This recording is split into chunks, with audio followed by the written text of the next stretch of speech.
UTC's chancellor charts the course for campus future. And good news about our school enrollment. I'm Carly Owens. And I'm Charles Kemp. Your news starts now.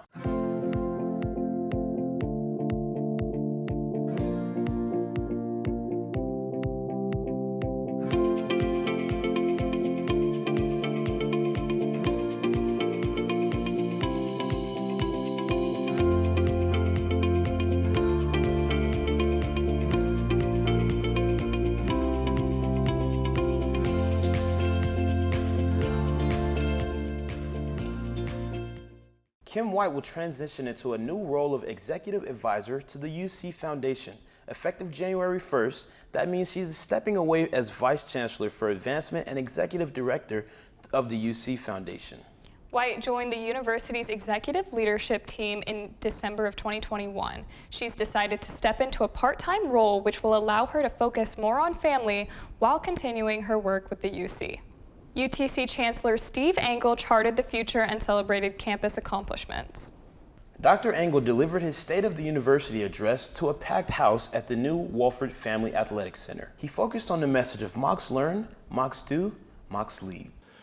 We're not merely putting information in the heads of our students. Our mission is to help students become a contributing, engaged citizen of our society. Our students graduate understanding the world and how they can make a positive difference. The Chancellor's remarks were followed by a celebration and dedication for the new Wolford Family Athletic Center. The extension for McKenzie Arena cost $36 million to build. The center is named in honor of Bucky Wolford, an All-American football player for the Mocs.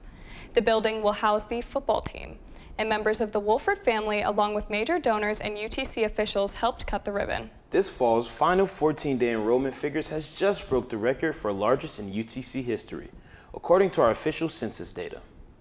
The total head count was reported to be around 11,000 students, which is a 4% increase from last year.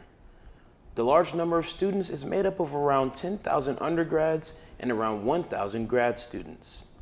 For the second year in a row, UTC welcomed a record-breaking number of freshmen, the total being 2,000 students. This is an increase of almost 5% from last fall's record. If you know someone who is thinking to come to UTC, the undergraduate application fee is now free. But this Friday is the deadline to use the code FREEAPP25 when you submit your application. A familiar face is taking over as the Dean of the Graduate School. Interim Dean Dr. Ethan Carver has been appointed and will take on the additional title of Associate Provost for Academic Affairs. Dr. Carver has worked with graduate programs and the graduate school since 2016. On Sunday, a second attempt on Donald Trump's life shook the nation. The attempt took place at Trump's International Golf Course in West Palm Beach, Florida. Secret Service members spotted a scoped AK-47 poking out from the golf course shrubbery. The gunman, identified as Ryan Wesley Ruth, was apprehended by authorities shortly after the incident. No shots were fired at the former president, and the FBI is currently investigating further details. Campus organizations want people to vote. Members of the UTC branch of the NAACP joined forces with student government this week. They gave stickers to those who are registered. They also helped register those who aren't. It's important for people to vote because people's votes matter, because with how much that is going on in democracy, people have to say what they need in this world to make a change in the world. Perhaps you've seen the strikers walking the picket line on Martin Luther King Boulevard. Our Isaac Pratt shares details on the AT&T strike, which so far has lasted 35 days.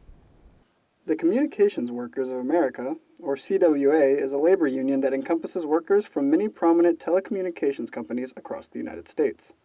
On August 16th, 17,000 of its AT&T workers across the Southeast went on strike. The strike broke out in response to unsatisfactory contract renewals and unfair labor practices. You may have already noticed the strikers waving "Honk if you support workers" signs here on MLK Boulevard. At the time of this recording, they have been on strike for 28 consecutive days. And now, an exclusive interview with Bill Slack, president of the CWA's Local 3802 district. Glad to do it. Happy you're here. All right, firstly, do we know how long the strike is projected to last? We don't have an End date, basically, we're going to go back to work when AT&T sends a bargaining team in that can make decisions. And once they do that, we can go back to work pretty quick. All right, awesome. Secondly, has the strike been tough on you personally? Not too bad. A little stress, worrying about, everybody getting where they're supposed to be and all, and make sure they got what they need. And a few times, some instances came up and our local was strong enough, we were able to help whoever needed it. All right, well, that's pretty good to hear. Finally, how has AT&T responded so far, and what is your reaction to the response? They've had very little response. They have sent out a letter to all the employees, an email actually, and said it was a final offer. It wasn't a very good offer, and they did it trying to get people to cross the line and go back to work, and it didn't work. All right, well, I appreciate the clarification. Thank you again for taking the time to speak with us today. Thank you. Go Mocs. We had some great weather this week. That included Thursday when the Rollins College of Business held its annual Rollins Day. While we look at aerial footage of the celebration, let's tell you about the weather. It's going to warm up again. We'll reach a high of 90 this weekend. But then it'll cool back down, and by next Friday, the high will be in the upper 70s. So far, no mention of rain. Sean Diddy Combs has been indicted on charges of sex trafficking and racketeering.